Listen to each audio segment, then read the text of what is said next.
ចំណុចមួយទៀតពីលើសំណួរថាតើធ្វើម៉េចដើម្បីកុំឲ្យងាយបោះបង់ហ្នឹងណាខ្ញុំលើកទឹកចិត្តឲ្យឆែកអឺជំហ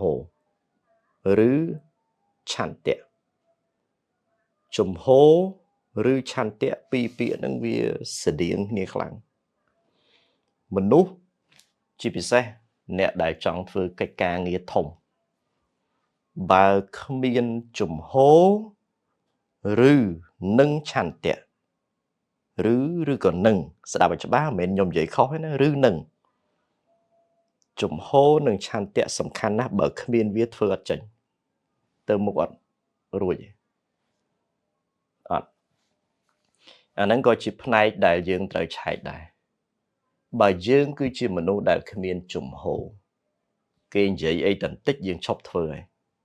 អាហ្នឹងជំហរអាហ្នឹងជាឧទាហរណ៍ខ្លីហើយបើយើងគឺជាមនុស្សគ្មានឆន្ទៈប៉ះឧបសគ្គបន្តិចយើងគិតថាវាធំយើងឈប់ដូចគ្នាអាហ្នឹងគឺជាបញ្ហាដែលនាំឲ្យយើងអាចបោះបង់អាចដែរការចាប់ផ្ដើមរបស់យើងល្អរៀបផែនការបានល្អប៉ុន្តែ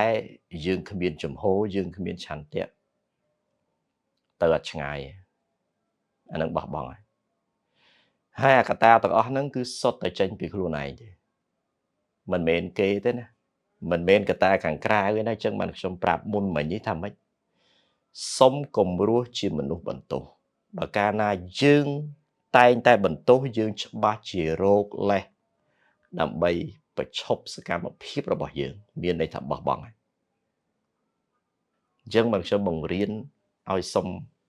ទី1រៀនគិតទី2សុំផ្ដោតមកលើខ្លួនឯងឆន្ទៈត្រូវតែមានដាច់ខាតហើយខ្ពស់ទៀតជំហរក៏ត្រូវតែមានដាច់ខាតมันអាច